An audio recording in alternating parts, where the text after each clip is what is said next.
malam ini di IG ya. Luar biasa malam ini materinya dan narasumbernya juga. Kali ini bersama saya Siti Zakia dari SMK Negeri 2 Tebing Tinggi sebagai host mendampingi Bapak Rudi Novindra ya, untuk menyampaikan nanti materi luar biasanya.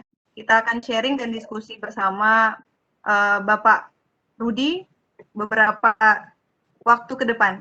Baik, untuk saya akan bacakan dulu sekilas tentang Bapak Rudi Novindra SPD MTPD ya. Beliau ini adalah lulusan S1 Pendidikan Seni dari Universitas Negeri Padang tahun 2002 sampai 2000 6. Ya, ini mungkin salah ketik ya. 2006 ya Bapak ya. Ya. Ya.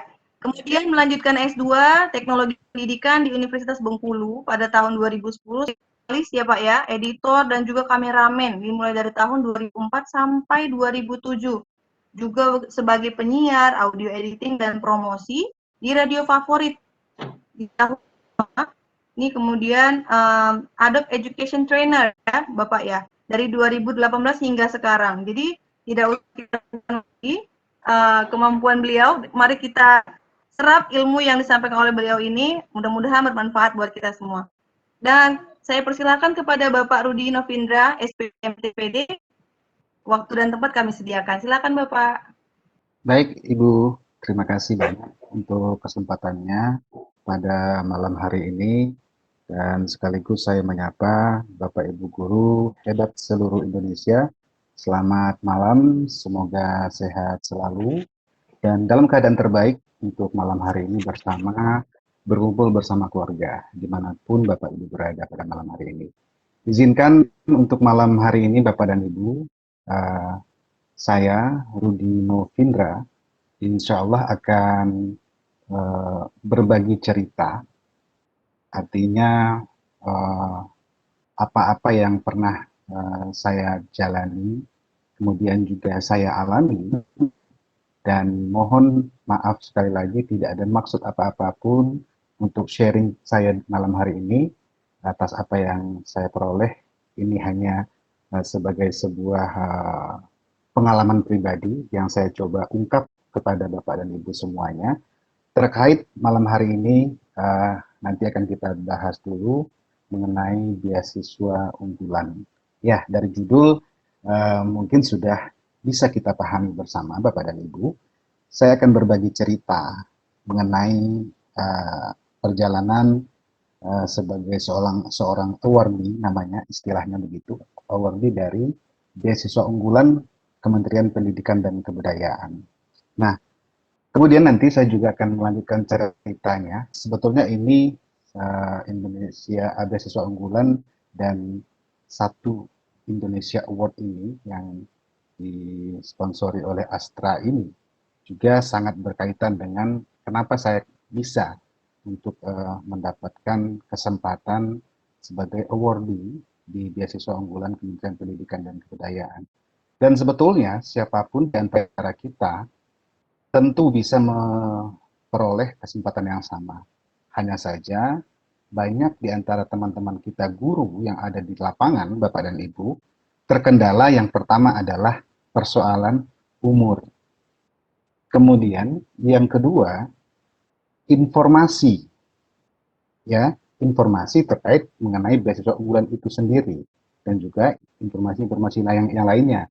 Maksud saya terkendalanya di mana adalah informasi dari beasiswa unggulan ini itu resmi ditayangkan atau dipublish pada web Kementerian Pendidikan dan Kebudayaan, khususnya beasiswa unggulan Indonesia.go.id. Nah, ini sebetulnya.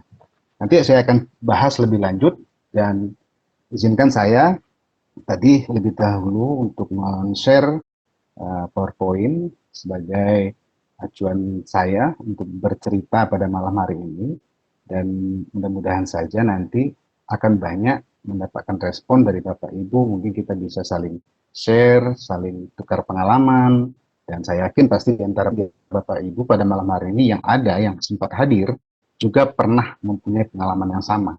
toh yang namanya beasiswa untuk guru tidak saja hanya yang disebut dengan beasiswa unggulan dari Kementerian Pendidikan dan Kebudayaan, namun begitu banyak beasiswa-beasiswa yang lain ataupun supporting yang lain untuk membantu seseorang untuk meraih kesempatan menambah pendidikan ke jenjang lebih tinggi. Saya akan mulai dari sebuah uh, ungkapan Bapak dan Ibu. Nah, ini mungkin yang membuat motivasi di dalam diri menjadi muncul di awalnya seperti itu. Karena memang motivasi ini bagi kita harus tetap diperbaharui. Nah, itu menurut saya. Yaitu ada ungkapan bahwa tak perlu takut berjalan lambat, takkan tetapi takutlah jika hanya berdiri dan diam. Nah, sebaik kalimat ini Bapak dan Ibu memiliki makna yang bagi masing-masing kita tentu memiliki interpretasi lain. Ya, tidak mesti sama antara saya dengan Bapak dan Ibu untuk menerjemahkannya. Nah, ini sebagai acuan saya ketika ingin mendapatkan sesuatu, ketika ingin meraih sesuatu, ketika mencoba untuk menggali sesuatu dari apa yang saya punya sebagai seorang pribadi. Kemudian Bapak dan Ibu, kita semua pasti memiliki yang namanya keinginan, harapan, kemudian apa target, kemudian apa ambisi. Nah, tidak mungkin di antara kita tidak memiliki yang namanya cita-cita. Bukan saja persoalan cita-cita itu dibahas ketika umur masih kecil, akan tetapi setiap momen, setiap pertambahan umur, setiap siklus kehidupan, tentu kita semuanya memiliki sebuah harapan yang namanya bisa kita katakan atau kita garis merah dengan cita-cita seperti itu. Saya pertama Bapak dan Ibu, dari sekian banyak profesi yang ada di dunia ini Bapak dan Ibu, karena mungkin juga ada sedikit sudah diwarisi bakat dari orang tua, yaitu seorang tua saya adalah sebagai seorang guru di sekolah dasar. Tentu ada titisannya untuk memiliki sebagai seorang pendidik seperti itu. Namun semoga saja ini betul-betul ada di dalam diri saya secara pribadi hingga saat ini. Nah, maka dari itu Bapak dan Ibu, waktu saya menyebutkan ingin jadi apa, yang terbersit adalah saya ingin menjadi dosen yang pertama sekali Bapak dan Ibu. Kenapa? Ya, saya melihat waktu usia saya masih sekolah dan baru masuki dunia kampus atau baru menjadi mahasiswa, ini adalah sebuah pemicu bagi saya. Di mana yang pertama adalah untuk kesempatan, dosen itu jauh lebih banyak. Kesempatan yang saya maksud adalah yang pertama, mengajar juga, kemudian yang kedua, pengabdian masyarakatnya, kemudian yang ketiga mereka juga meneliti, nah, atau yang disebut dengan kalau di istilah perguruan tinggi itu namanya tridharma. Nah, di sini cerita dimulai Bapak dan Ibu. Saya ketika sudah menyelesaikan pendidikan S1 di Universitas Negeri Padang, tepatnya Fakultas Bahasa Sastra dan Seni, jurusan pendidikan seni. Nah, dari aktivitas-aktivitas yang ada, ini saya mengikuti proses yang ada di kampus, kemudian juga ikut berorganisasi, dan juga ikut kegiatan-kegiatan yang sifatnya ilmiah yang ada di kampus, baik itu seminar, kemudian juga lomba karya tulis, dan juga organisasi yang ada di kampus. Salah satunya saya pernah menjadi Sekjen Badan Eksekutif Mahasiswa. Nah, hal ini yang memicu untuk keinginan itu yang terbersit dari usia sekolah tadi menjadi jauh lebih besar Bapak dan Ibu, yaitu menjadi seorang dosen. Setelah waktu berjalan Bapak dan Ibu, kesempatan itu ada. Saya tamat tahun 2006 dan saya mengikuti terakhir kalinya Bapak dan Ibu pada masa tahun 2006 dan adanya penerimaan calon pegawai negeri sipil untuk dosen itu adalah pada tahun 2008. Pada pada tahun itu Bapak dan Ibu adalah kesempatan terakhir untuk seorang lulusan S1 bisa menjadi seorang dosen. Nah, singkat cerita, saya mendaftar dan segala macamnya. Akan tetapi, Tuhan berkata lain, Bapak dan Ibu. Saya belum ditakdirkan untuk bisa mendapatkan kesempatan menjadi seorang pengajar di perguruan tinggi. Akan tetapi, saya sudah berbangga, Bapak dan Ibu. Kenapa? Sudah menjalani proses, itu yang pertama. Kemudian lolos sampai ke tahap akhir. Dari dua calon yang tersisa, hanya satu yang diambil. Nah, kesempatan itu belum berpihak kepada saya. Akan tetapi, saya tidak berkecil hati. Tidak ada istilahnya kata gagal bagi saya ketika itu. Kecewa, wajar Bapak dan Ibu ya. Kemudian, selain itu Bapak dan Ibu, rasa kecewa ada, kemudian saya tidak pernah berpikir itu adalah sebuah kegagalan. Akan tetapi kesempatan yang tertunda. Mungkin jalannya beda. Kadang-kadang di antara kita itu ada jalannya yang langsung sampai, kemudian ada juga yang harus mutar dulu, baru sampai Bapak dan Ibu. Lanjutlah kepada uh, siklus berikutnya. Alhamdulillah di tahun yang sama, saya juga dengan segenap rasa syukur yang sangat tinggi sekali pada waktu itu, diawali untuk mengikuti sebuah event yang sama, akan tetapi pada pada penerimaan yang berbeda, yaitu ada penerimaan guru SMP ketika itu. Nah, masih di dalam penerimaan dari umum untuk calon pegawai negeri sipil untuk guru SMP, guru kesenian tepatnya waktu itu. Nah, saya mendaftar dan alhamdulillah Bapak dan Ibu, saat itu ternyata inilah hikmah di balik apa yang kejadian tadi. Dan syukurnya saya tidak merasa patah hati, kemudian patah arang untuk mencoba terus dan mencoba lagi. Akhirnya saya mendapatkan waktu itu meski jauh meninggalkan tanah kelahiran Bapak dan Ibu ke Provinsi Bengkulu, atau tepatnya di provinsi tetangga dari daerah asal saya Sumatera Barat. Nah, saya alhamdulillah menduduki posisi sebagai guru sekolah menengah pertama pada waktu itu. Nah, waktu berlanjut Bapak dan Ibu, ini mungkin mirip cerita pengalaman pengalaman pribadi ya Bapak Ibu ya, tidak apa-apa, karena ini startnya dari situ Bapak dan Ibu. Nah, lanjut waktu itu, waktu berselang 1 tahun lebih, lebih kurang 1 tahun 7 bulan pada itu. Nah, saya melanjutkan sekolah lagi Bapak dan Ibu. Kenapa? Saya masih punya mimpi dan juga amanat orang tua, mungkin kalau ada kesempatan coba sekolah kalau ada kesempatan. Saya merasa pada waktu itu ada kesempatan untuk sekolah, saya coba sekolah lagi, dan pada saat saya sekolah bertemu dengan guru-guru SMK yang ada di satu kampus dengan saya, dan juga termasuk kepala sekolah salah satu SMK di Kota Bengkulu waktu itu Bapak dan Ibu. Dan alhamdulillah karena memang kecenderungan saya dan hobi saya ada di bidang multimedia seperti itu, kecenderungan saya dan kesenangan saya mengotak-atik perangkat lunak, perangkat keras, dan berkaitan dengan teknologi-teknologi, dan senang sekali mengikuti perubahan-perubahan teknologi. Nah, akhirnya saya kepala sekolah yang satu kampus tadi berbicara dengan saya, mau tidak kalau misalnya kita pindah ke sekolah SMK gitu, kita nanti buat jurusan baru dan segala macamnya. Nah, berbekal pengalaman yang ada semasa kuliah dengan menamakan diri kuliah sebagai seorang penyiar dan juga sebagai seorang broadcaster waktu itu.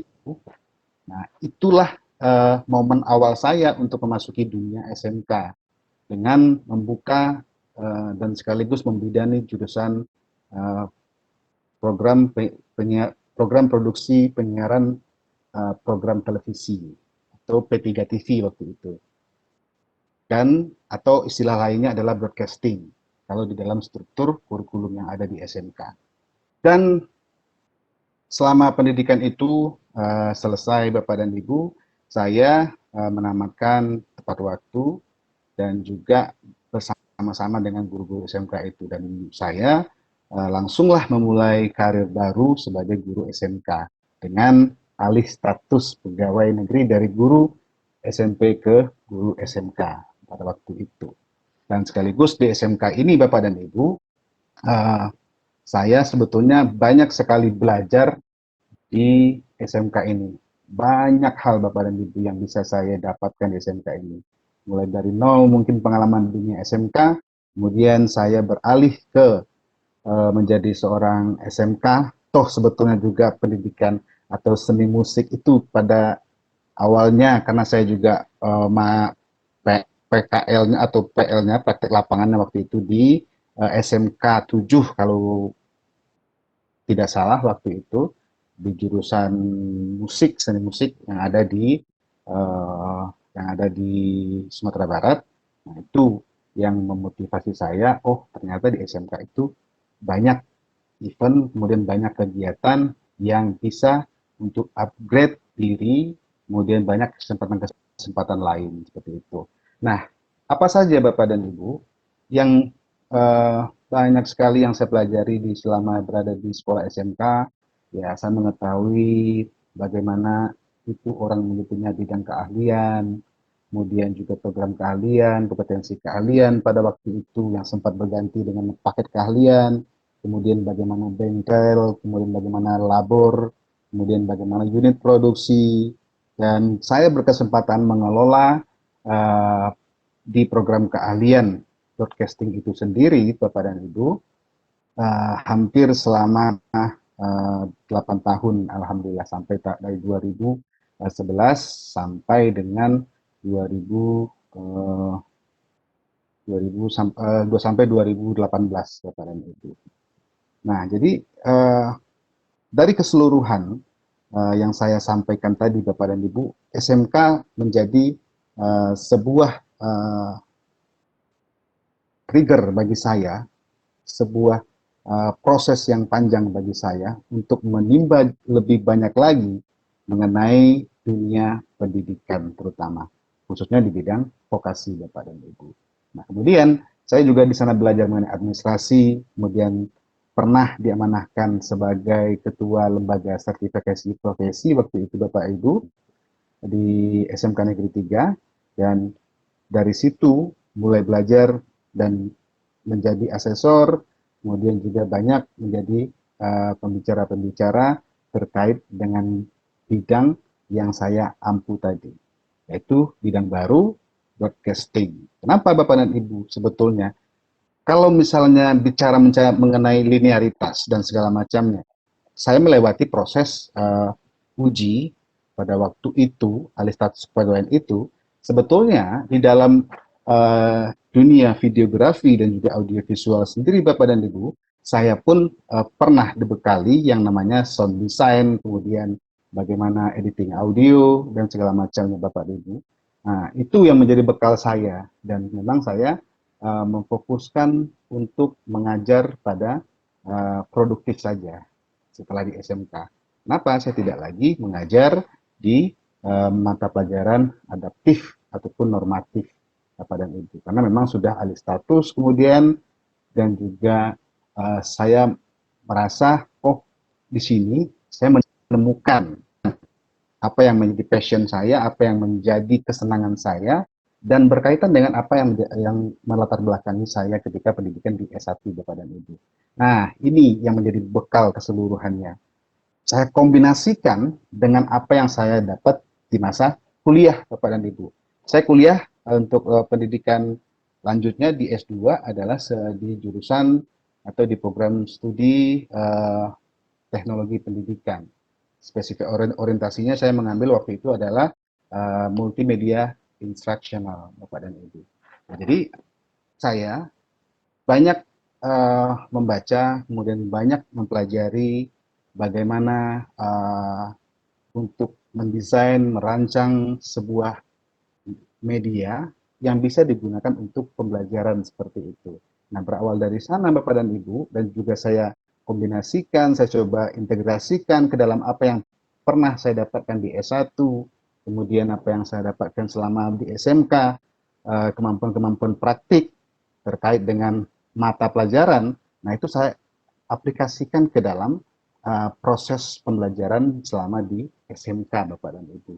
Dan alhamdulillah Bapak dan Ibu, dari sana saya banyak mengikuti kegiatan-kegiatan uh, kepelatihan, kemudian juga kegiatan-kegiatan lomba, inovasi-inovasi guru, dan kemudian ada juga namanya pengabdian yang saya anggap adalah ini sebagai sumbangsi saya kepada dunia pendidikan. Alhamdulillah di antaranya yang kegiatan-kegiatan yang pernah saya ikuti, mungkin Bapak dan Ibu yang ada di sini, Bapak Ibu guru senior, pasti tahu dengan yang namanya Inobel waktu itu, inovasi uh, guru inovasi pembelajaran seperti itu. Nah, ini sekitar tahun 2015 dan 14. Kemudian ada namanya Forum Ilmiah Guru. Nah, kemudian ada juga dulu sering sekali namanya Kuskurbuk itu mengadakan semacam event-event yang sifatnya ilmiah, penulisan karya ilmiah, pengajuan proposal seperti itu, atau hibah-hibah penelitian. Nah, saya sering sekali mengikuti hal-hal event-event seperti itu.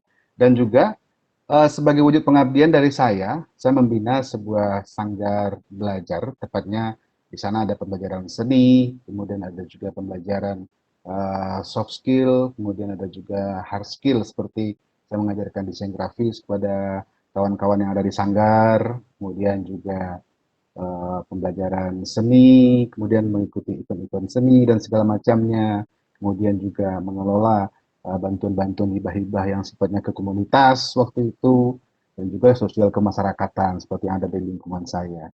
Dan apa yang saya dapatkan di dalam pengabdian, kemudian inovasi-inovasi yang pernah saya lakukan, dan sekaligus sebagai guru, saya coba curahkan Bapak dan Ibu dalam bentuk menulis yang ada di media massa. Mungkin ada beberapa gambar Bapak Ibu lihat, mungkin di samping kanan Bapak Ibu, itu ada beberapa istilahnya kegiatan-kegiatan saya yang pernah saya lakukan, baik itu ada beberapa buah buku, kemudian juga cuplikan yang ada di media massa, dan juga yang terdokumentasi dalam uh, apa namanya yang ada di Google Scholar. Pasti Bapak Ibu dan Bapak Ibu semuanya tahu Google Scholar itu saya coba masukkan, dan juga uh, saat ini yang misalnya ketika sudah mulai sekolah di pendidikan doktoral ini, itu saya coba juga untuk mengaplikasikannya kepada jurnal-jurnal online yang sifatnya dan juga sebagai tuntutan dari perkuliahan seperti itu. Nah, gambar di bawah ada dengan Pak Yudi, kemudian ada Ibu Hanifah ini. Nah, itu waktu ada forum ilmiah guru, tepatnya di Jakarta juga. Nah, beberapa di antaranya Bapak dan Ibu. Nah, selain itu Bapak dan Ibu, nah kita baru masuk kepada informasinya. Ada keinginan sekolah lagi setelah menggeluti apa aktivitas yang ada selama mengajar di SMK, selama beraktivitas di SMK. Saya mencoba berpikir pada waktu itu masih berumur 33 tahun, antara 32 dan 33 Bapak dan Ibu. Rencananya saya mau sekolah lagi. Kalau bisa, saya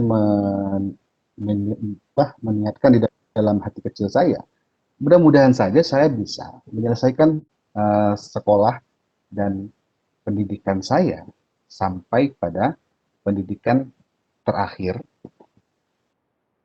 sebelum umur saya 40 tahun. Kenapa seperti itu Bapak dan Ibu? Karena memang secara kemampuan, ya, secara baik itu kognisi, kita sebagai manusia, fokus kita itu ada batasannya. Kemudian kemampuan kita menerima pelajaran, informasi, dan segala macam itu ada batasan usianya. Ini yang menjadi kegelisahan saya juga pada waktu itu. Di samping juga banyak website-website dan juga informasi-informasi terkait penerimaan beasiswa pada waktu itu Bapak dan Ibu, saya melihatnya umurnya dibatasi.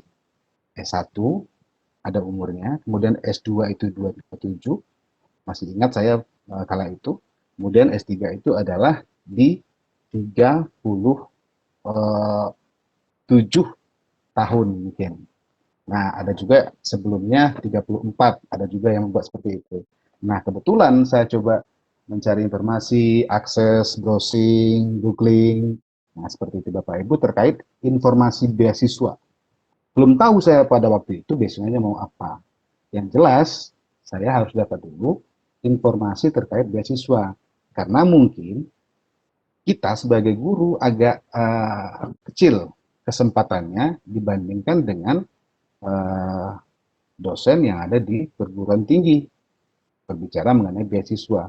Nah, mereka ada dulu khusus namanya BUDI, beasiswa unggulan dosen Indonesia. Kalau kita guru tidak ada khusus untuk guru.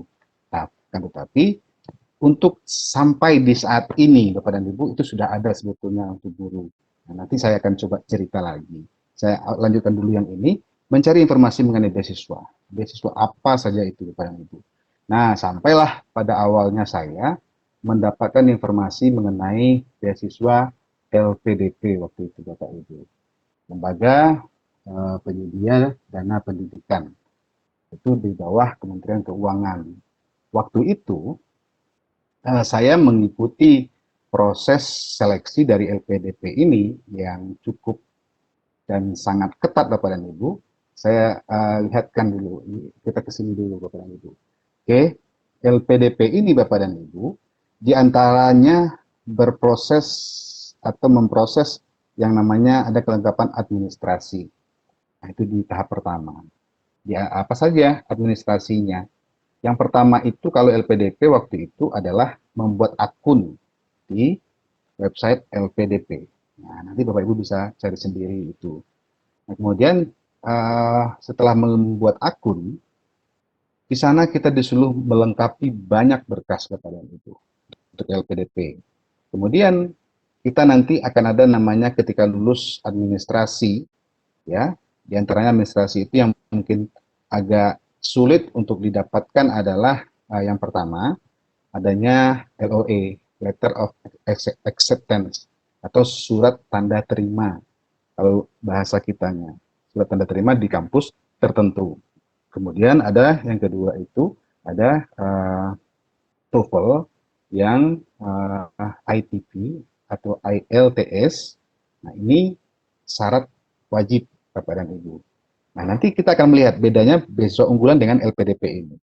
Setelah itu, lolos di tahap 1 di LPDP Bapak Ibu, administrasi, kita akan wawancara. Nah, wawancara ini on the spot Bapak Ibu kalau ya LPDP. Ya, apa saja kegiatan kita selama wawancara LPDP? Sebelum wawancara itu ada namanya FGD, Focus Group Discussion.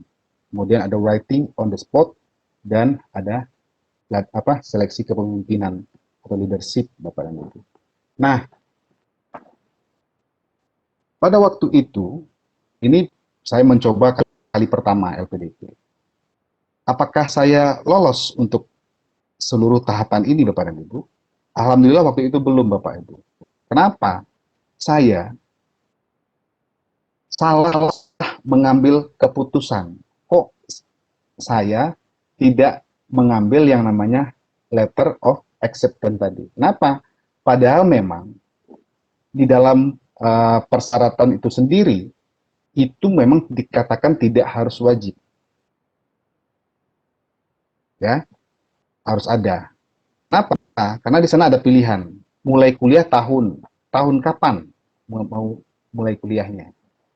Saya lupa, kalau LOE ini atau Letter of Acceptance tadi Bapak dan Ibu adalah salah satu penguat kita untuk penyedia atau penyelenggara beasiswa bisa meyakini kita kalau betul-betul mau kuliah. Artinya apa? Sudah ada komitmen, sudah ada keinginan, sudah ada kemauan, dan sudah tercatat sebagai calon mahasiswa di kampus tertentu. Nah, pada tahun itu sudah mengikuti proses wawancara langsung waktu itu di tahun 2016 itu saya mengikutinya langsung di Sekolah Tinggi Administrasi Negara di STAN, waktu itu kebetulan lokasinya di Gorstan di Jakarta. Nah, 3 hari selama di situ dan saya kembali pulang ke Bengkulu, dan karena memang setelah saya tunggu-tunggu pengumuman LPDP ini, nah saya belum ada rezeki di situ Bapak dan Ibu. Karena itu tadi saya sudah tahu, sudah mikir bahwa oh saya salahnya di sini loh. Saya tidak menyiapkan LOE. Artinya sebagai penguat saya kalau memang mau kuliah, meskipun itu apakah tahun tahun berjalan atau tahun berikutnya. Biasanya paling lama di LPDP itu tahun berikutnya. Berikut Bapak dan Ibu, saya akan cerita sedikit mengenai beasiswa unggulannya. Sedikit loncat ya Bapak Ibu. Beasiswa unggulan itu memang terkesan lebih simpel daripada LPDP Bapak dan Ibu. Untuk beasiswa unggulan, nah ini saya juga mengaksesnya melalui web browser Bapak dan Ibu. Beasiswa saya cari kemudian ketemu yang punya pemerintah Republik Indonesia melalui Kementerian Pendidikan dan Kebudayaan, namanya beasiswa unggulan yang dikelola oleh Biro Kerjasama. Ini mensyaratkan juga membuatkan akun, kemudian mengisi pada form-form yang disediakan, mulai dari data diri, data kependudukan, kemudian kurikulum vitae, kemudian juga TOEFL. Nah, ada yang paling penting Bapak dan Ibu. Bedanya LPDP dengan BU ini. Pada tahap administrasi yang ada di beasiswa unggulan ini Bapak dan Ibu, itu ada kolom atau form prestasi Bapak dan Ibu. Nah, di kolom prestasi ini Bapak dan Ibu, itu adalah salah satu pertimbangan terbesar. Nah, untuk seorang calon awardee beasiswa unggulan ternyata. Kenapa? Setelah saya baca-baca banyak referensi orang-orang yang pernah lolos di beasiswa unggulan ini, oh ternyata memang di prestasi ini. Apa saja misalnya kita pernah menulis buku, kemudian mengisi di banyak-banyak pelatihan, kemudian seminar, workshop, dan lainnya, atau juara daerah, juara provinsi, bahkan sampai ke juara nasional. Nah, itu memang kalau bagi saya secara pribadi, Bapak dan Ibu, wajib kita cantumkan sebanyak-banyaknya. Karena saya melihat dari beasiswa unggulan ini, toh itulah yang mereka cari. Kenapa? Oh, itulah kaitannya Bapak dan Ibu. Kenapa beasiswa unggulan ini ada kriterianya? Yang pertama adalah selain untuk karyawan atau pegawai kementerian sendiri, kemudian yang keduanya adalah ada namanya beasiswa masyarakat berprestasi. Nah, itulah space atau tempat yang bagi kita sebagai pegawai negeri sipil, sebagai seorang guru, kemudian sebagai masyarakat, sebagai seniman, atau aktivitas lainnya, bisa mendapat kesempatan mengikuti beasiswa unggulan ini, Bapak Ibu. Jadi, nama beasiswanya adalah beasiswa masyarakat berprestasi. Nanti saya share Bapak dan Ibu bukunya, ada nanti. Nah, itu ternyata Bapak dan Ibu. Dari namanya tadi, oh saya baru tahu, oh ini loh yang dinamakan beasiswa masyarakat berprestasi ini. Nah, pantas. Kenapa? Alasan saya tadi memasukkan banyak prestasi-prestasi apa saja yang pernah saya dapatkan. Bahkan itu sampai bentuknya menulis buku, menulis di media sosial. Nah, itu juga ada di situ disediakan semuanya. Dan tidak itu saja, tidak hanya dibuat saja, tapi kita juga wajib melampirkan bukti-bukti filenya, ya, Bapak dan Ibu. Apakah itu sertifikat, kemudian bukti sampul buku, bukti halaman buku, halaman yang ada nama kita, kemudian kalau di koran ada tanggal dan waktu nama korannya, kemudian tanggal berapa terbitnya. Nah, itu lengkap mereka minta. Semuanya sistemnya digital, Bapak dan Ibu.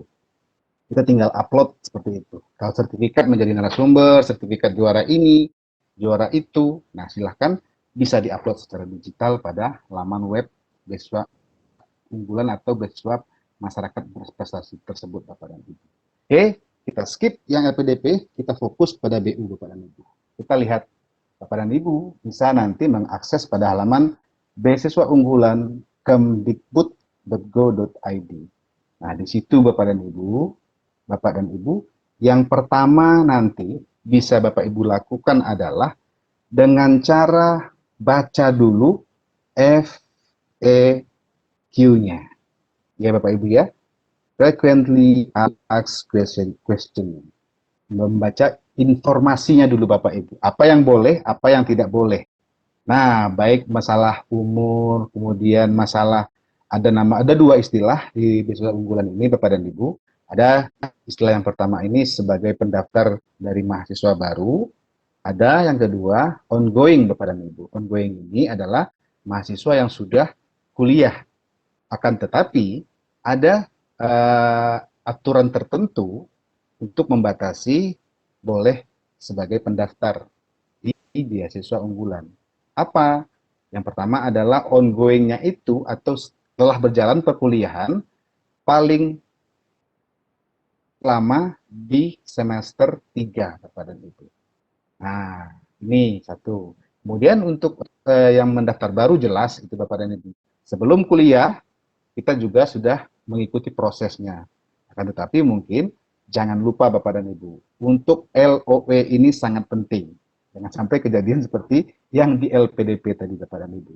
Nah, perlu juga saya informasikan Bapak dan Ibu, untuk saat ini LPDP juga sudah membuka khusus untuk guru Bapak dan Ibu. Alhamdulillah sekali. Artinya sekarang guru juga sudah diberi perhatian yang lebih, juga sudah memiliki kesempatan yang sama seperti dosen Bapak dan Ibu. Tinggal saja kita mampu untuk merencanakan yang terbaik untuk bagi Bapak Ibu yang berencana untuk melanjutkan pendidikannya. Oke, ini beberapa aturan-aturan yang ada di Beasiswa Unggulan. Ini bisa Bapak Ibu baca dengan lengkap terkait umur, terkait TOEFL, berapa TOEFL-nya, dan juga bagaimana proses menguploadnya, kemudian bagaimana membuat akunnya. Silahkan nanti Bapak Ibu kunjungi di beasiswa unggulan kemdikbud.go.id. Nah, beasiswa unggulan ini Bapak dan Ibu perlu saya informasikan.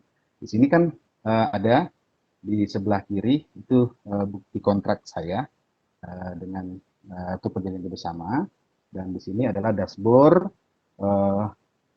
apa namanya dashboard tempat kita melaporkan apa yang sudah kita lakukan selama di perkuliahan atau progres kita Bapak dan Ibu. Masuk laporan perkembangan studi yang sedang saya jalani saat ini Bapak Ibu, kemudian juga laporan pertanggungjawaban dana, upload ijazah kalau sudah selesai, upload disertasi, skripsi, tesis, kemudian update data, mesti diupdate seterusnya Bapak dan Ibu sampai saat ini, kemudian update prestasi, tetap juga harus diupdate Bapak dan Ibu. Nah, jadi ini Bapak dan Ibu yang mengikuti malam hari ini bisa jadi informasi penting buat siswa Bapak Ibu yang melanjutkan ke S1, kemudian kepada anak-anak atau anggota keluarga yang ada di rumah. Toh kesempatannya tidak hanya buat level S3, tapi juga ada untuk S2, kemudian ada juga S1 Bapak dan Ibu. Dan beasiswa ini 1 tahun dibuka 2 kali Bapak dan Ibu. Nah, jadi untuk Bapak Ibu mungkin yang berminat sudah bisa segera memahami seluruh informasi yang ada di web tadi, dan juga nanti bisa kita elaborasi lagi lebih jauh Bapak dan Ibu dari diskusi kita. Nah, kemudian ini ada kontrak saya Bapak dan Ibu sebagai bukti agar namanya cerita jangan sampai bercerita kosong ya Bapak Ibu ya, tapi adalah cerita yang diikuti dengan apa namanya pengalaman real dan pengalaman yang pernah dilakukan seperti itu. Jadi mudah-mudahan ada nilai nanti untuk Bapak dan Ibu. Nah, ini Bapak dan Ibu untuk pelaporan ini dilaporkan setiap setelah habis masa semester berlanjut Bapak dan Ibu. Dan alhamdulillah beasiswa ini penuh Bapak dan Ibu untuk beasiswa unggulan, mulai dari uang kuliah, kemudian uang buku, kemudian uang saku, kemudian juga ada namanya uang perumahan seperti itu. Nah, jadi keseluruhannya untuk beasiswa unggulan ini perlu diketahui Bapak Ibu, diinformasikan untuk Bapak dan Ibu yang hadir pada malam hari ini. Ketiganya ini dibayarkan secara bertahap Bapak dan Ibu, ya, dengan aturan-aturan tertentu. Tentu saja yang pertama adalah aturannya secara garis besar saya sampaikan yang termaktub atau terlampir di dalam kontrak atau perjanjian kerjasama tersebut Bapak Ibu. Nilai tidak boleh turun, kalau ada turun tentu ada pengurangan ya Bapak Ibu ya, ada konsekuensinya. Kemudian masa kuliah, nah tentu ada konsekuensinya. Alhamdulillah saya dapat dibiayai untuk pendidikan doktoral ini selama 6 semester atau selama 3 tahun penuh seperti itu. Alhamdulillah sekarang saya sudah berada di semester 6 dan juga sebagai informasi Bapak dan Ibu ya, bukan berarti untuk membanggakan. Mudah-mudahan saya bisa tepat waktu dan sudah menyelesaikan seminar proposal dan juga sebentar lagi mungkin akan bergerak kepada hasil sekaligus sidang tertutup dan mudah-mudahan akan segera menyelesaikannya tepat waktu sesuai dengan kontrak yang ada Bapak dan Ibu. Nah ini yang menjadi banyak kekhawatiran sebagai pelamar besok unggulan Bapak dan Ibu. Oh kalau saya tidak sesuai waktu bagaimana? Nah tentu saja kalau bagi saya pribadi dan Bapak Ibu, dari kementerian tentu tidak ada sanksi yang sesuai yang ada di kontrak itu Bapak dan Ibu. Akan tetapi bagi saya pribadi Bapak dan Ibu dengan adanya keterikatan ini Bapak dan Ibu sebagai motivasi bagi kita. Kenapa? Jumlah beasiswa itu akan uh, makin lama dan bertambah semester kita itu akan menumpuk pembiayaan atau dana yang harus kita keluarkan dari mana tidak akan sesuai target kalau misalnya sudah yang dianggarkan oleh kementerian tadi yang kita dapat selama 3 tahun full itu. Kalau kita berlalai, tidak menyesuaikan, tidak berusaha untuk tepat waktu Bapak dan Ibu, tentu ini akan menjadi persoalan sendiri nanti di ujung. Nah, seperti itu Bapak dan Ibu. Karena memang untuk pembayaran tahap terakhir itu adalah setelah semua laporan itu clear, setelah semua laporan selesai Bapak dan Ibu. Dan ada yang istimewa Bapak dan Ibu dari beasiswa unggulan ini. Beasiswa unggulan ini Bapak dan Ibu hanya awardee atau penerima hanya melaporkan yang namanya uang kuliah Bapak dan Ibu. Uang buku tidak dilaporkan, kemudian juga uh, yang lainnya Bapak dan Ibu. Hanya uang kuliah. Nah, pernah saya bercerita ini sebagai cerita kita saja ya Bapak Ibu ya. Pada waktu itu memang beasiswa unggulan ini ada yang dalam negeri, ada yang luar negeri Bapak dan Ibu. Akan tetapi semakin ke sini ternyata yang dana yang ada untuk membantu awardee yang ada di luar negeri tersebut Bapak dan Ibu sebetulnya ini dari salah seorang yang saya coba berbicara waktu itu masih wawancara waktu itu. Oh, kenapa tidak ada lagi Pak yang untuk beasiswa luar negeri? Ya, karena itu sifatnya sudah menjadi kebijakan dari atasan saya, katanya waktu itu. Kenapa? Satu orang yang dibiayai di luar negeri bisa membiayai beberapa orang yang ada di dalam negeri. Nah, ini mungkin ketika itu beasiswa unggulan ini menjadi sebuah primadona bagi mahasiswa S1, S2, S3, dan lintas profesi, Bapak dan Ibu. Kenapa? Jumlahnya semakin bertambah atau kuotanya yang diterima itu sudah bertambah setiap tahun, kemudian juga jumlah yang diterima Bapak dan Ibu. Nah, ini juga sudah bertambah seperti itu. Nah, termasuk mungkin sedikit yang saya dapat Bapak dan Ibu yang saya ceritakan malam hari ini, dari keseluruhan yang saya terima itu sebetulnya sudah bisa mengcover pembiayaan kita selama kuliah Bapak dan Ibu.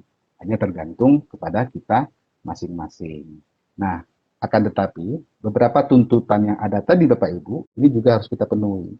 Kita harus terus mengupdate prestasi kita Bapak dan Ibu.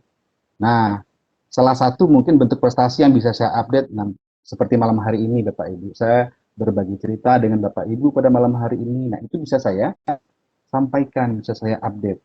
Alhamdulillah kalau di tahun 2020 lalu, nah jumlah update prestasi saya termasuk yang keseluruhannya adalah membantu memfasilitasi teman-teman untuk media pembelajaran dan segala macamnya lewat webinar, lewat seminar atau lewat tatap muka yang bisa di daerah tertentu. Alhamdulillah semuanya sudah saya update prestasi saya adalah sebanyak 13. Jadi rata-rata hampir tiap bulan itu ada kegiatan yang sifatnya memfasilitasi kawan-kawan atau sharing dengan kawan-kawan yang ada di seluruh Indonesia atau yang ada di daerah saya seperti itu. Oke, Bapak dan Ibu.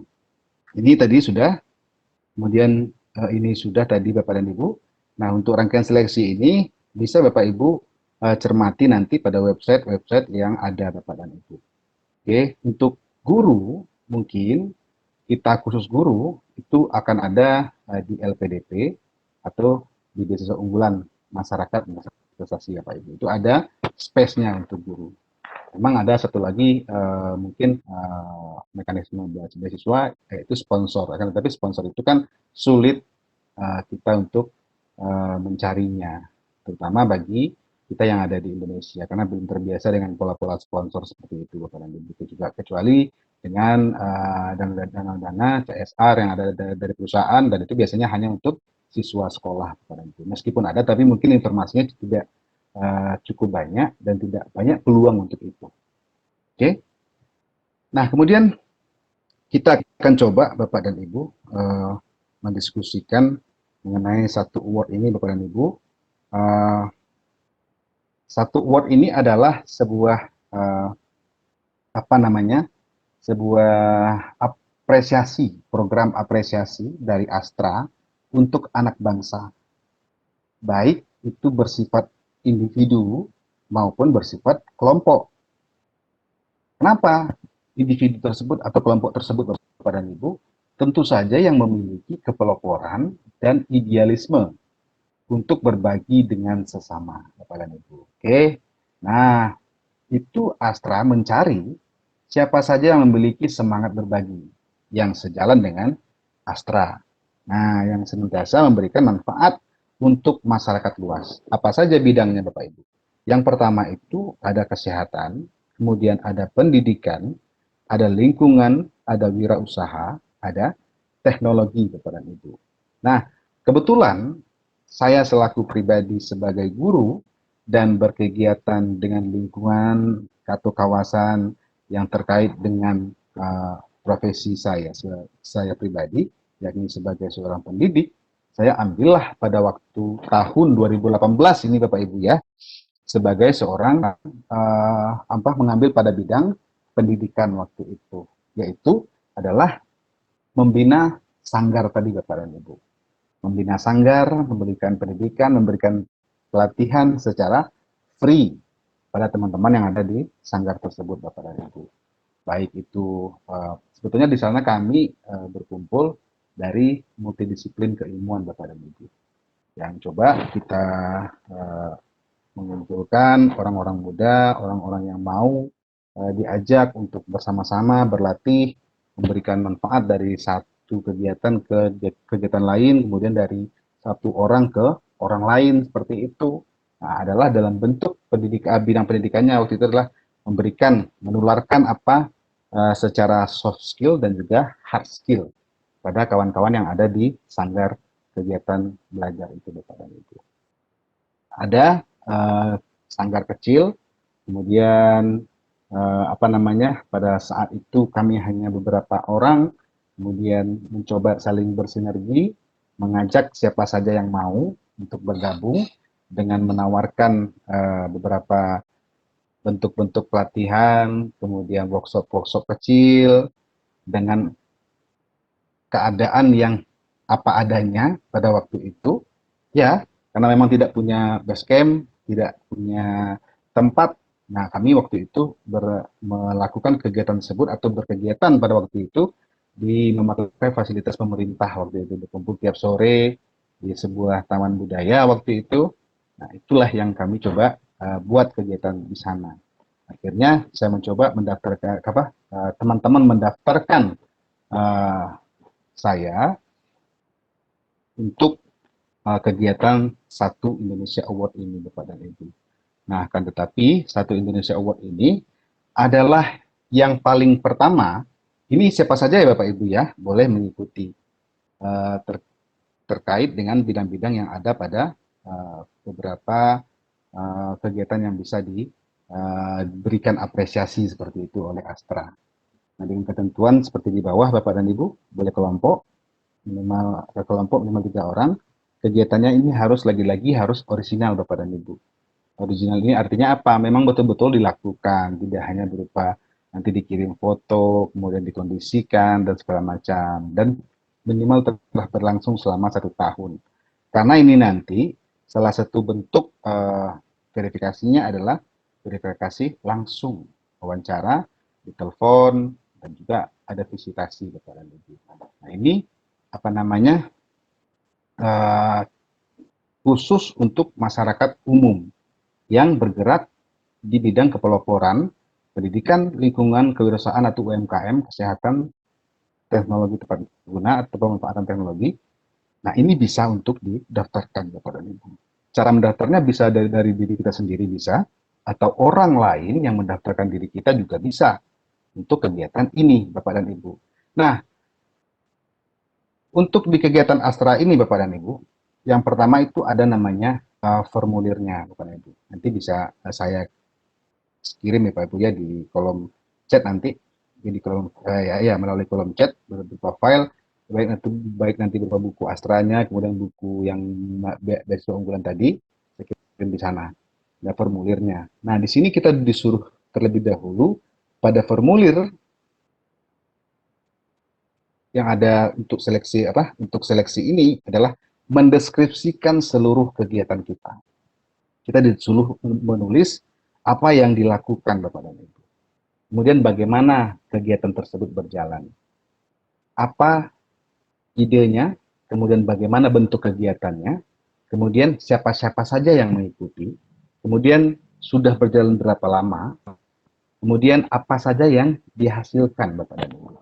Nah, termasuk di situ nanti ada kita mengirimkan foto, kemudian mengirimkan bukti-bukti kegiatan, ya. Kemudian nanti baru ada wawancara, kemudian ada presentasi dan visitasi. Kemudian barulah nanti adanya penentuan.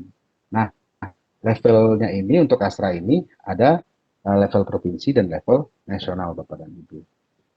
Ini adalah sebuah kegiatan yang sifatnya kepeloporan ini sebetulnya tidak mencari orang-orang atau masyarakat yang mengkondisikan sebuah kegiatan untuk meraih apresiasi yang toh di sana nanti ada nilai rupiahnya Bapak dan Ibu. Akan tetapi yang mereka nilai adalah originalitas tadi. Kemudian juga bagaimana kelangsungan kegiatan ini setelah kegiatan penilaian atau pemberian apresiasi ini berlangsung atau tidak. Nah, ini yang sebetulnya yang perlu dicermati dan perlu kita perhatikan untuk sebuah seleksi yang sifatnya kepeloporan ini. Sebetulnya sadar IGI ini pun bisa diajukan pada kegiatan ini Bapak dan Ibu. Karena kan sudah lebih dari sekedar berbagi, tapi ini sudah merupakan sebuah rutinitas, sudah merupakan sebuah agenda yang sudah banyak orang tahu dan sudah banyak mendapatkan manfaat untuk siapa saja, terutama yang mengikuti kegiatan sadar IGI ini tentunya. Sudah berapa banyak sebetulnya pemateri-pemateri yang bisa berbagi dengan swadaya, dengan yang mau berbagi dengan apa yang dia miliki, apa yang dia tahu seperti itu. Nah, saya berharap juga ke depan sadar IGI ini bisa diajukan sebagai salah satu kanal yang bisa untuk meraih sebuah pengakuan secara nasional dengan kegiatan berbagi antar sesama guru ini. Oke, beberapa apresiasi mungkin selaku pribadi dari hasil aktivitas, hasil kegiatan Bapak dan Ibu, di antaranya ada dari sebuah universitas, kemudian dari Astra, kemudian ini masih dari sebuah lembaga atau sebuah lembaga universitas Bapak dan Ibu pada waktu beberapa tahun yang lalu, karena semenjak 2018 saya sudah mulai nonaktif dari mengajar dan sekarang berprioritas berfokus kepada penyelesaian yang namanya sebagai syarat untuk mengakhiri perjalanan atau perkuliahan yang saya tempuh sejak tahun 2018. Mudah-mudahan tahun ini bisa diselesaikan dengan baik Bapak dan Ibu, sesuai dengan target dari beasiswa unggulan tadi. Oke, nah ini beberapa yang ada di tahun ini, yang meskipun di dalam waktu kuliah kita juga dituntut dari beasiswa unggulan sendiri, tetap harus berkreasi, tetap harus memberikan manfaat kepada orang-orang di sekitar kita, teman-teman kita. Di antaranya yang saya sampaikan tadi Bapak dan Ibu, ini adalah kegiatan selama tahun 2020 lalu ada 13 buah Bapak dan Ibu. Di antaranya ya selain kegiatan sadar, saya juga ada di mengisi kuliah umum, kemudian juga mengisi di beberapa kampus, Bapak dan Ibu. Karena selama ini berkegiatan di kampus, alhamdulillah ternyata jalan itu mulai ada, mulai kelihatan dan ada yang memberikan materi-materi di beberapa kampus yang ada di salah satunya ada di Politeknik Sumatera Barat, kemudian ada di Universitas Batanghari Jambi, kemudian ada di Sijunjung, kemudian ada juga mutu apa kegiatan pengembang apa program mutu SMK waktu itu, kemudian ada juga di Universitas Negeri Padang sendiri, kemudian ada juga di masih di sebuah seminar nasional bersama dengan dosen-dosen UPI, dosen-dosen UNY dan juga dosen ISI Surakarta, ISI Yogyakarta waktu itu. Nah ternyata pelan-pelan Bapak dan Ibu dari apa yang saya ceritakan di awal tadi, ini hikmah, sebuah hikmah yang bisa kita dapatkan. Oh mungkin inilah stepnya, ini langkahnya yang harus ditempuh dulu dengan harapan tetap kita eh, atau saya pribadi Bapak dan Ibu masih memiliki cita-cita yang pernah ada seperti yang saya ceritakan di awal tadi.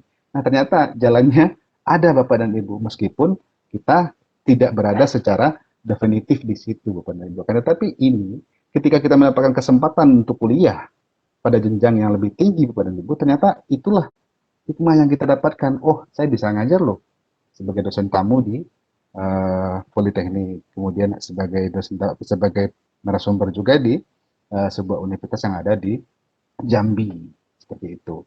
Dan kemudian juga pada sebuah seminar nasional yang semua pematerinya adalah dosen, kecuali saya. Nah, ternyata saya ada di lingkungan orang-orang atau cita-cita yang pernah saya harapkan dari kecil dulu, Bapak dan Ibu. Nah, mudah-mudahan ini menjadi sebuah pembelajaran bagi saya, dan ini yang lebih istimewa Bapak dan Ibu dari sebuah kami mengelola sebuah apa namanya sebuah konferensi internasional. Ada nama saya Bapak dan Ibu. Ini artinya bukan untuk berbangga hati saya nampakkan kepada Bapak Ibu, adalah tapi ini adalah oh ini loh kaitannya cerita dari awal tadi sampai kepada beberapa step atau langkah jalan yang ditempuh Bapak dan Ibu. Ternyata muaranya tetap ke sana juga. Nah, kita tidak tahu ke depannya seperti apa. Akan tetapi, setengah cita-cita sudah mulai tampak, sudah mulai tercapai. Nah, untuk setengahnya lagi, kita itu tidak bisa memastikannya, Bapak dan Ibu. Tentu ini kita serahkan kepada yang Maha Kuasa. Nah, begitu Bapak Ibu, cerita singkat saya mungkin pada malam hari ini, mungkin akan lebih baik, akan kita lanjutkan pada sebuah sesi diskusi untuk mengelaborasi lagi lebih jauh agar saya juga bisa memberikan informasi yang komprehensif kepada Bapak dan Ibu terkait beasiswa dan satu award Astra tadi Bapak dan Ibu. Bisa saja pada materi yang ada di slide itu belum tercover semuanya. Nah dari Bapak Ibu lah saya berharap bisa menyempurnakannya nanti dari pertanyaan-pertanyaan yang ada dari Bapak dan Ibu. Mudah-mudahan saya bisa menjawab Bapak dan Ibu. Terima kasih. Akhirnya saya mengucapkan terima kasih banyak untuk kesempatannya atas waktu yang diberikan pada saya hampir 1 jam. Mungkin untuk sisa waktu berikutnya kita akan coba elaborasi lagi melalui diskusi santai pada malam hari ini Bapak Ibu terkait dengan apa yang kita bicarakan, apa yang kita diskusikan pada malam hari ini santai, kemudian hanya bersifat informasi dan juga sharing pengalaman Bapak dan Ibu. Kalau mungkin biasanya sebelum ini bahkan sebelum-sebelumnya sudah berkait Bapak Ibu berkutat dengan bagaimana memakai sebuah aplikasi, menggunakan sebuah aplikasi, membuat ini, membuat itu. Nah, malam hari ini kesempatan kita untuk bisa sharing lebih banyak, lebih menggali sifatnya informasi-informasi yang ada, baik yang ada di saya ataupun yang dari Bapak dan Ibu. Dan juga mungkin nanti informasi-informasi lainnya bisa kita coba himpun bersama. Dan apa saja itu terkait baik itu beasiswa, kemudian event-event lain, kegiatan-kegiatan lain, nah bisa kita sharing nanti untuk hal-hal yang baik untuk kemajuan kita bersama. Demikian Bapak Ibu saya akhiri. Bila taufiq wal hidayah. Assalamualaikum warahmatullahi wabarakatuh. Waalaikumsalam. Waalaikumsalam warahmatullahi wabarakatuh. Terima kasih banyak Pak Rudi atas penjelasannya, kemudian berbagi pengalaman luar biasanya. Jadi setelah dipaparkan tadi ya sudah dibagikan oleh Pak Rudi, Iya. kita tuh jadi seperti terbuka ya, open minded. Makin semangat juga nih ada yang mau pingin lanjut S2, S3 gitu ya. Jadi dan udah nggak Amin. sabar nih pastinya mau bertanya-tanya lagi, berbagi cerita lagi dengan Pak Rudi. Jadi kita berikan kesempatan kepada attendees di sini untuk bertanya, boleh via chat atau Q&A atau boleh juga dengan klik icon hand ya.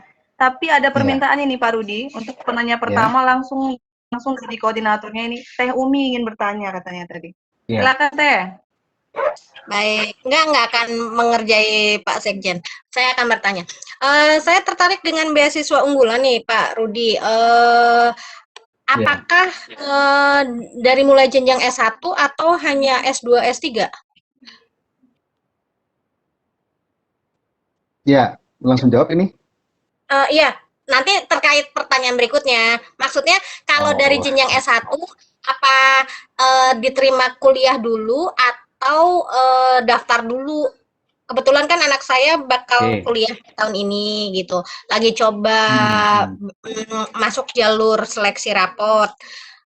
Udah hmm. di-apply, tinggal finalisasi ya mudah-mudahan keterima. Kalau enggak kan berarti pakai jalur tes ya, tes mandiri gitu. Ya, Nah, betul. terus kan saya pengen juga coba-coba tertarik nih dengan Pak Rudi. Hmm. Siapa tahu bisa gitu. Apakah dimulai dari jenjang S1 atau S2, S3 atau gimana? Oke, langsung saya jawab ini. Mohon maaf, Ibu Moderator. Iya. Oke, ini untuk pertanyaan dari Bu Umi ini, untuk beasiswa unggulan ini sebetulnya, ini ada Bapak Ibu bukunya, nanti mungkin saya bagikan ya. Untuk S1, dimulai dari S1, Bapak Ibu, kemudian melalui seleksi nilai rapot, atau ada juga anak yang sudah mau, apa, sudah berkuliah di salah satu perguruan tinggi yang ada di Indonesia, Bapak Ibu, atau ongoing, seperti yang saya sampaikan tadi. Nah, dengan IPK tertentu, pasti kalau dia untuk yang sudah kuliah. Akan tetapi, untuk yang baru masuk, itu akan diambil dari rata-rata nilai rapot, Bapak dan Ibu. Oh, oke. Berarti bisa ya, maksudnya belum terdaftar di Bisa, universitas manapun kita ya, coba daftar bisa ya. Oke, berarti nanti saya bisa. informasikan ke anakku. Nanti aku minta bukunya ya, Pak Rudi ya. Baik, nanti saya bagikan di kolom chat, Bapak Ibu. Oke, baik. Terima kasih Bunda Zakia. Terima kasih Pak Rudi atas informasinya. Ya, Baik Teh sama-sama, Bu. Umi.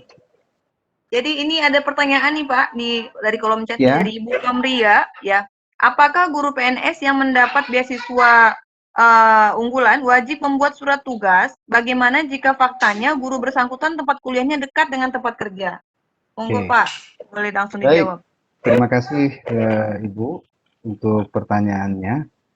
Bisa saya jawab langsung mungkin untuk Bapak Ibu guru yang pegawai negeri sipil yang mungkin bisa berkuliah misalnya tidak jauh dari rumah seperti yang dipersyaratkan oleh pemerintah, bahwa untuk yang kuliah ada jarak tertentu, apakah itu, kalau tidak salah itu 40 kilo atau 30 kilo dari tempat kita bekerja, itu boleh di eh, namanya izin kuliah, seperti itu. Tidak, misalnya seperti saya mungkin lain, beda provinsi kuliahnya.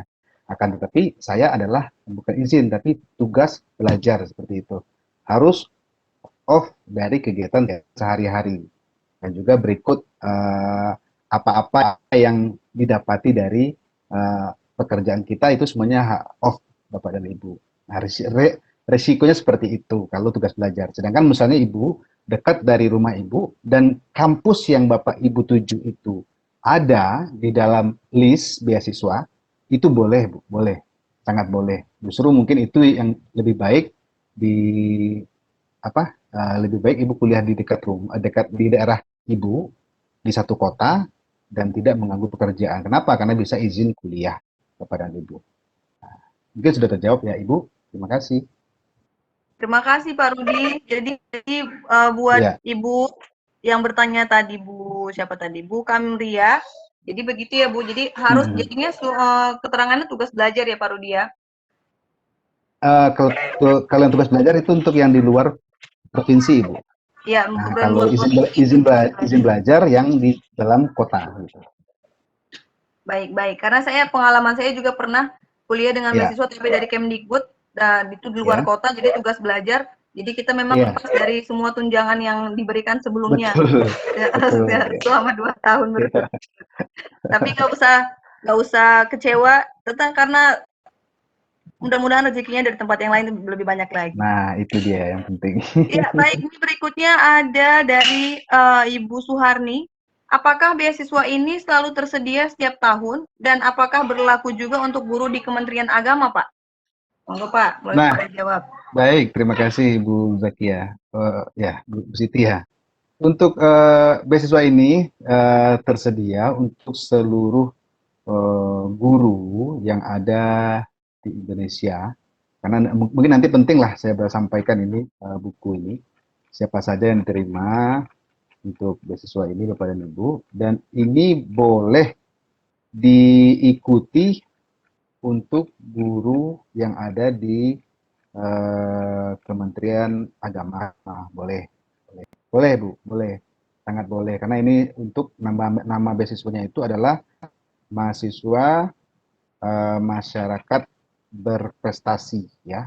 Jadi untuk pegawai negeri sipil, ya, kemudian seniman, kemudian olahragawan, kemudian mahasiswa yang ada yang sedang berkuliah atau sedang melakukan perkuliahan dengan syarat ya tadi pada semester tertentu atau yang istilahnya ongoing tadi. Nah, boleh Ibu meskipun dari Kementerian Agama boleh mengikuti ini. Toh juga mungkin di Kementerian Agama sendiri Bapak Ibu ya, saya juga kurang tahu itu pasti juga ada beasiswa tersendiri dari lembaga terkait. Ya, jawabannya boleh Bu, boleh. Itu mungkin Bu Siti. Ya, terima kasih, Pak. Mungkin boleh biar lebih akrab, boleh panggil saya Bu Zakia aja, Pak. Oh Bu Zakia, Baik. boleh siap. Iya. Nah, ini ada lagi pertanyaan, Pak, dari Bu Risma Riansi, tapi pertanyaannya di bawahnya seperti jawaban, saya juga agak bingung nih bacanya, kadang ada tanda tanya. Gitu, ya. Kalau kita tidak dapat surat izin gimana, Pak? Boleh kuliah S2 tapi cuti di luar tanggungan negara. Nah, gitu. Jadi kalau nggak dapat surat izin Gimana? bagaimana, Pak, katanya gitu. Oh gitu. Tidak dapat surat izin. Bolehkah kuliah S2 tapi cuti di luar tanggungan negara? Itu bagaimana, Pak? Ya begini Ibu, mungkin namanya kita sebagai ASN atau PNS ini Bapak dan Ibu, apa saja yang kita lakukan tentu berdasarkan aturan yang ada Bapak Ibu. Ya, untuk berkuliah, tentu yang pertama ada dua opsi yang diperbolehkan. Yang pertama itu ada namanya izin belajar dengan jarak tertentu, dengan mengukur jarak tertentu dan tidak mengganggu tugas pokok, kan seperti itu. Kemudian yang kedua adalah namanya tugas belajar. Tugas belajar ini kita diizinkan untuk meninggalkan tugas pokok, akan tetapi di sisi lain kita akan tidak diberikan hak berupa misalnya tunjangan fungsional, kemudian juga sertifikasi kalau guru. Nah, itu tidak diberikan Bapak Ibu. Kita hanya diberikan gaji pokok seperti itu. Nah, tentu saja dua hal ini yang menjadi patokan kita. Kalau misalnya tidak ada izin, kemudian kita hanya nekat saja untuk kuliah, apalagi itu di luar daerah, tentu kehadiran kita akan dipertanyakan.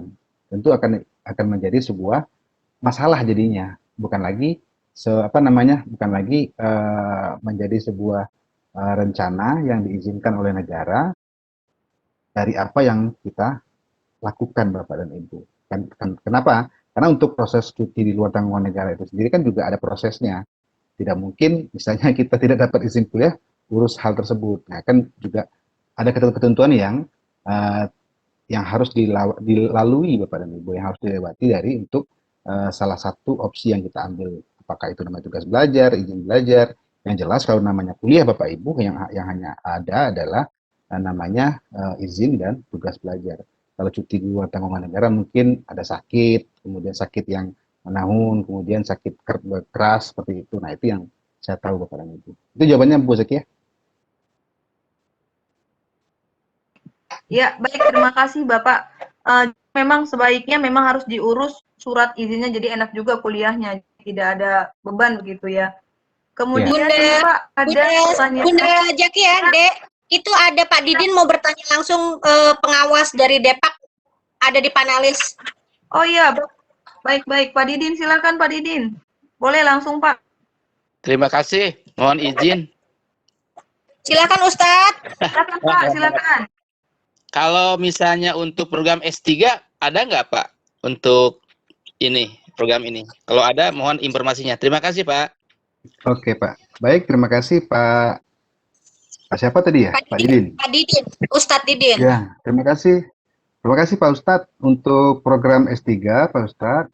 Alhamdulillah itu ada dengan kriteria-kriteria tertentu Pak Ustadz dan disediakan untuk seluruh masyarakat yang ingin melanjutkan pendidikannya ke jenjang doktoral atau strata 3 Pak Ustadz. Ada.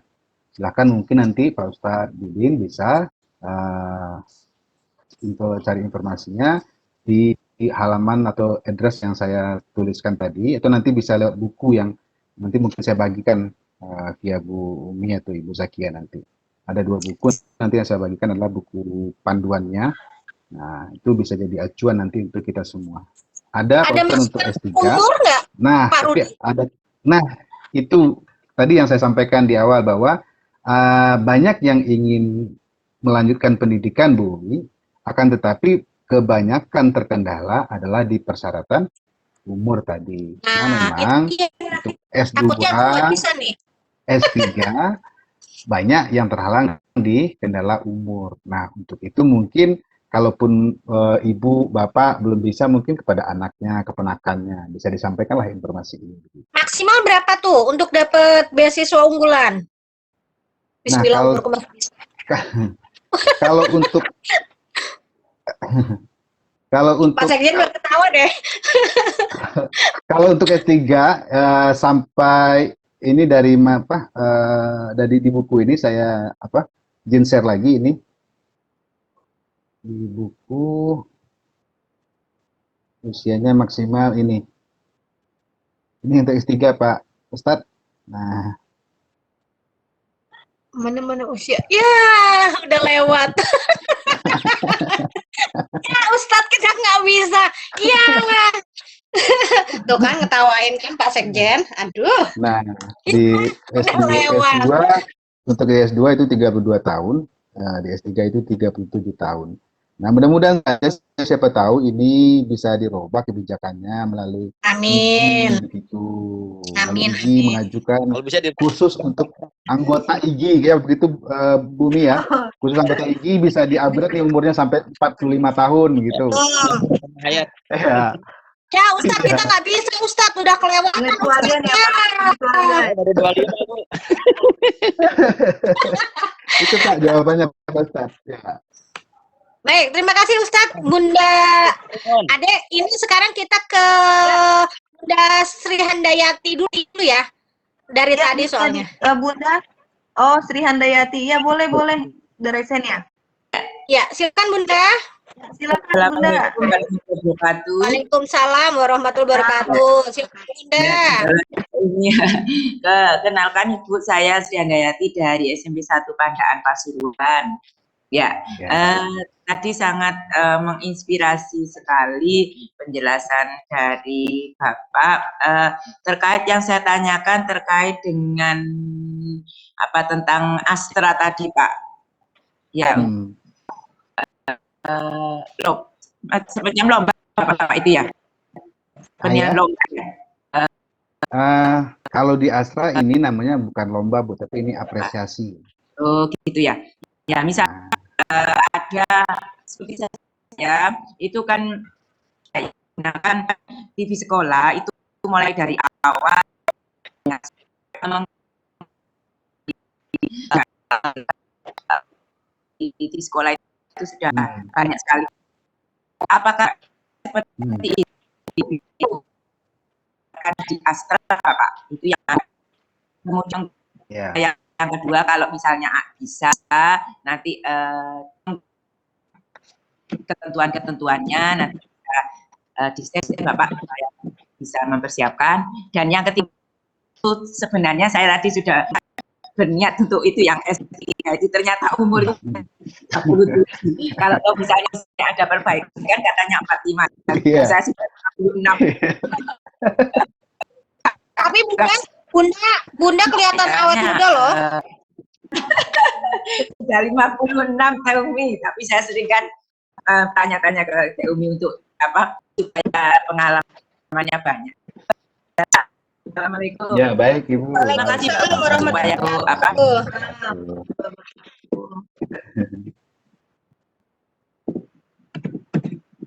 Dijawab langsung Bu moderator. Iya, Ya, Boleh, Oke. boleh Pak, dijawab Baik, langsung, Pak. terima kasih. Baik, terima kasih. Untuk Ibu yang ada di Pasuruan tadi, itu untuk TV sekolah yang sudah Ibu lakukan dan sudah banyak menghasilkan video-video yang mungkin digunakan untuk proses pembelajaran.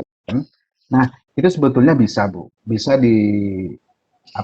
dimasukkan atau didaftarkan kepada salah satu untuk salah satu nomine lah, saya bilang, untuk program Astra 1 Umur ini. Nah, semoga saja TV sekolah ini, Bapak dan Ibu, bisa, apakah itu berbasis web, apakah itu berbasis IPTV, dan lain sebagainya, ini adalah hasil kreasi, ya, atau kreatornya adalah orang-orang yang ada di sekitar Ibu, apakah itu gurunya, apakah itu siswanya. Nah, itu sangat bisa sekali, Bu, untuk didaftarkan seperti itu sebagai salah satu calon penerima anugerah Astra. Apakah itu nanti dari hasil seleksi jatuhnya sebagai dapat di tingkat provinsi atau nasional, nah itu kan tergantung pihak Astra nanti, begitu Bapak dan Ibu. Nah, silakan saja Bu Ibu, itu tiap tahun untuk Astra ini dibuka, ya. Nanti mungkin bisa dicek di web 1indonesia.com seperti itu, Bu. Nah, di situ akan ada semua cara-cara bagaimana mendaftarkannya, kemudian kualifikasinya apa saja, kriterianya apa saja, bisa didaftarkan, Ibu, untuk sekolah Ibu yang mungkin sudah memiliki TV sekolah pada Ibu. Nah, itu menurut saya sangat bisa sekali didaftarkan, apalagi itu di bidang pendidikan sangat cocok, seperti yang saya sampaikan di awal tadi. Nah, kemudian untuk beasiswa unggulan ini memang, Ibu, itu ada batasan umurnya. Nah, makanya tadi saya kita berharap semua bahwa ini bisa diadakanlah semacam negosiasi seperti itu dengan kementerian dari IGI nanti, atau sama-sama kita ke kementerian, bisa diadakan revisi atau khusus untuk anggota IGI seperti apa gitu regulasinya gitu. Nah, ini mudah-mudahan kita berharap tentu banyak yang ingin mendapat kesempatan untuk sekolah ini. Kenapa? Karena memang itu sangat penting. Karena memang menurut informasi yang pernah saya baca bahwa di dalam waktu dekat itu akan ada batasan leveling pendidikan baik itu di perguruan, terutama di perguruan tinggi mungkin. Dan juga kita sebagai misalnya pegawai negeri sipil ataupun siapa saja tentu berhak untuk istilahnya mengembangkan karirnya dan juga untuk mendapatkan pendidikan yang lebih tinggi atau pada jenjang yang lebih tinggi seperti itu. Nah, itu mungkin jawaban saya, Ibu. Ya, terima kasih Bapak. Ya. Baik, terima kasih Pak Rudi. Ini kalau boleh saya yang bertanya boleh ya Pak? Silakan Bu Zakia. Ya, ini tertarik ini. Kalau boleh dapat kesempatan bisa lanjut S3, Alhamdulillah. Amin. Nah, untuk beasiswa S3 sendiri Pak, kalau tadi saya lihat penjelasan Bapak, kalau memang LPDP memang lebih ribet sepertinya daripada beasiswa unggulan ini ya Pak. Tapi apakah sama memang harus tetap menggunakan LOE, Letter of Allowance-nya dari kampus yang dituju, dari profesornya yang dituju, dan juga bagaimana persyaratan TOEFL-nya Pak? Karena memang terkadang kendalanya juga di TOEFL ini kan gitu. Ada yang ingin lanjut tapi TOEFL-nya terkendala. Itu bagaimana Pak? Baik, terima kasih Bu Zakia atas pertanyaannya. Untuk pertanyaan Ibu Zakia ini langsung saya jawab. Untuk letter of acceptance-nya atau LOE-nya, kalau misalnya kita mendaftar di kampus dalam negeri, LOE-nya tentu dia berbentuk surat diterima, sudah diterima di kampus tersebut dengan tidak ada persyaratan tertentu atau unconditional seperti itu Bu ya.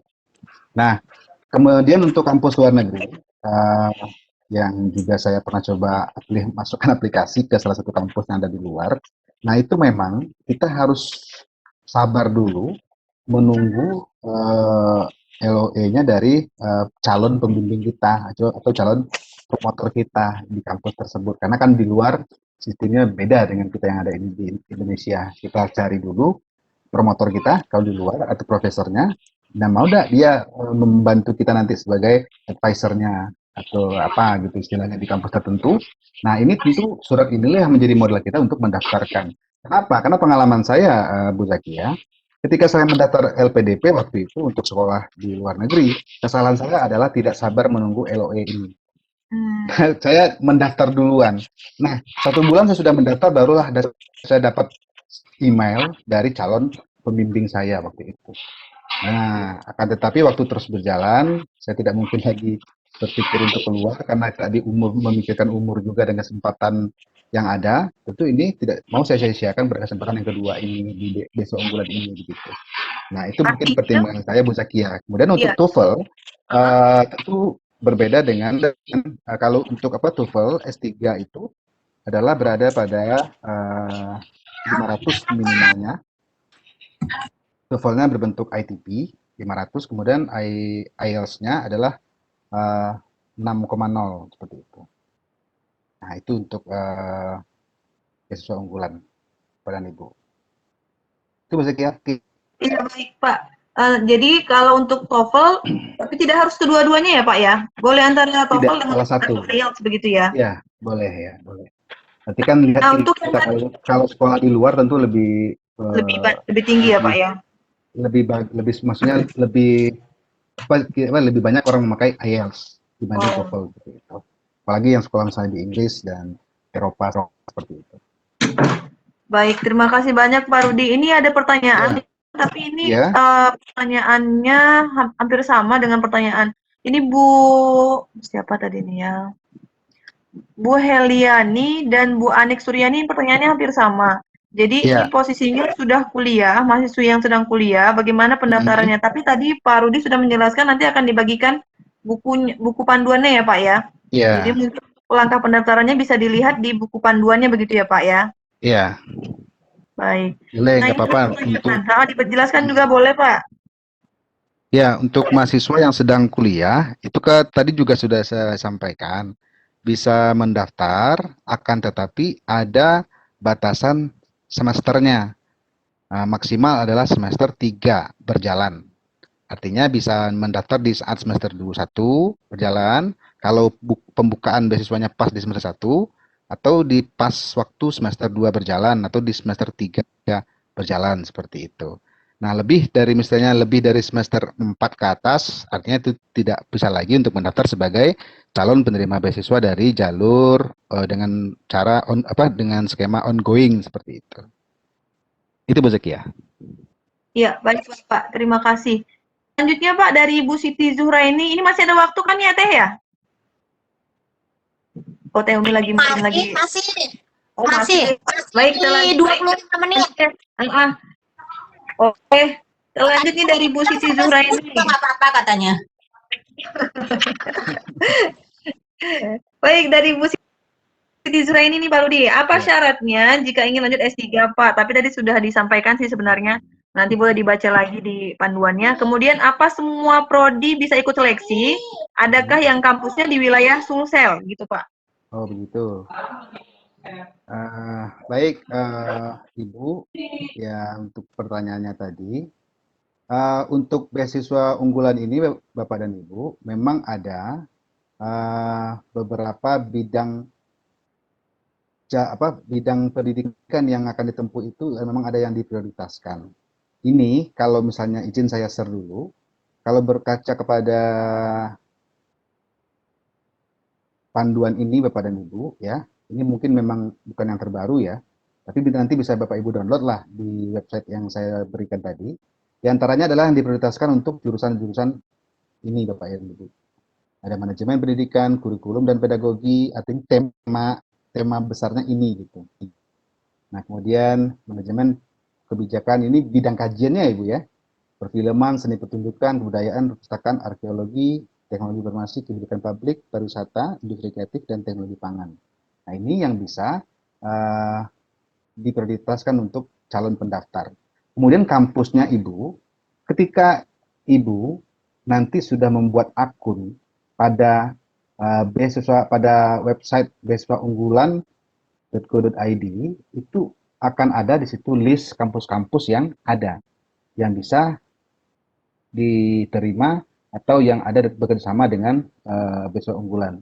Nah, diantaranya salah satu kampusnya adalah, mungkin yang bisa saya sampaikan Bapak Ibu, adalah yang terakreditasi A, seperti itu.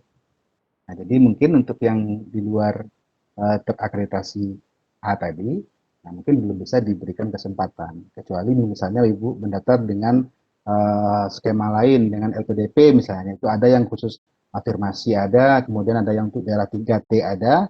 Nah, itu lebih komprehensif lagi, kampus-kampus yang lebih banyak lagi gitu, jenis kampus yang kampus-kampus yang bisa dijangkau seperti itu dengan syarat-syarat tertentu.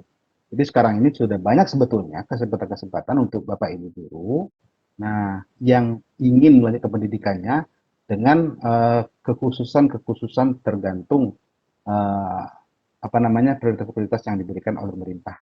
Itu 3T ada, kemudian misalnya khusus untuk disertasi saja ada, beasiswa penelitian bantuan penelitian juga ada di LPDP itu.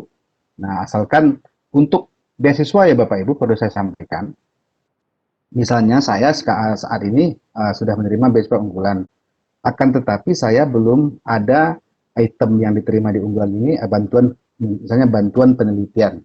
Itu misalnya ada beasiswa lain membuka untuk item tersebut, nah kita diperbolehkan mendaftar, asalkan dengan item yang sama. Nah, itu memang tidak boleh untuk kita menerima bantuan tersebut, bantuan yang sama gitu. Tapi kalau dia berbeda jenis bantuannya, nah itu insya Allah bisa. Gitu Ibu Zakia. Baik, terima kasih Bapak, penjelasannya ini sudah cukup jelas ya. Nanti kalau ingin lebih jelas lagi, mungkin kita bisa baca-baca panduannya. Mungkin juga boleh Ya, tanya-tanya ke Pak Rudi lagi ya, mungkin ya Pak, di balik layar ya Pak. boleh. Kalau tidak mengganggu. Ini selanjutnya ada pertanyaan dari Pak Dadan Subardan. Apakah beasiswa ini bisa juga untuk guru non-ASN? Ya. Apakah boleh Pak non-ASN mendaftar? Sangat boleh. Namanya saja tadi mahasiswa masyarakat berprestasi untuk siapa saja. Jadi maupun guru PNS, non PNS boleh. Pak. Boleh. Lanjut Ya. Pak. Lanjut S3.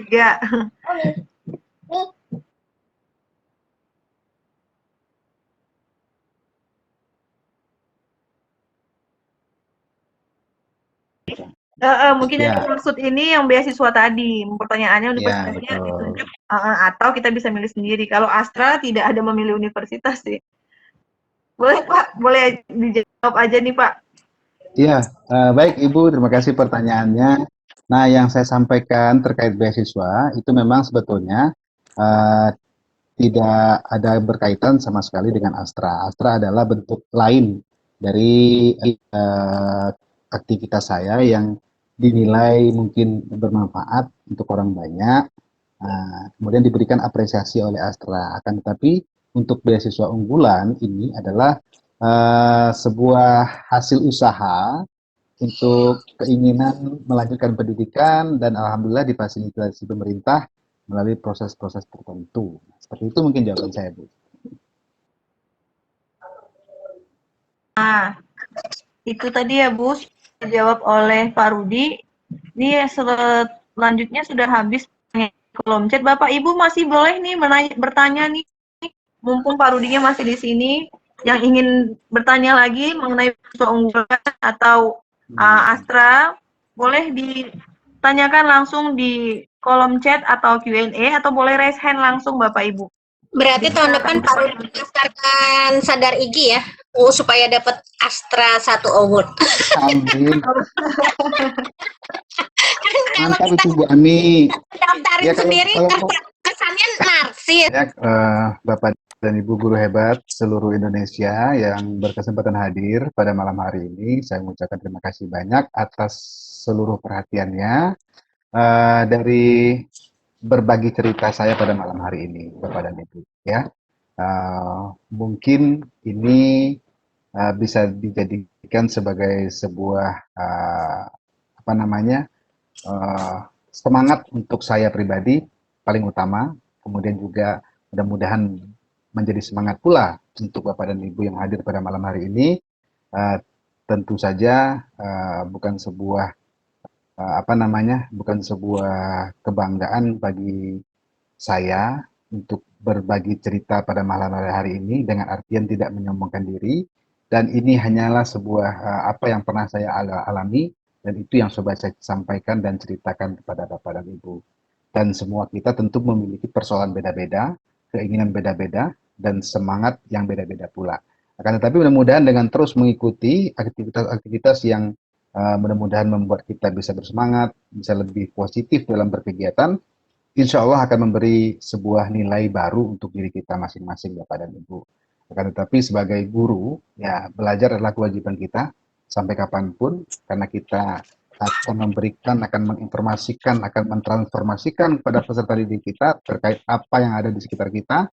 Dan ini adalah kewajiban kita untuk terus menimba dan menggali apa saja yang bersifat baik dan dibutuhkan oleh anak didik kita. Itu saja mungkin yang dapat dari saya, yang dapat saya sampaikan, dan terima kasih atas sharingnya pada malam hari ini Bapak Ibu, sudah diizinkan dan sudah didengarkan.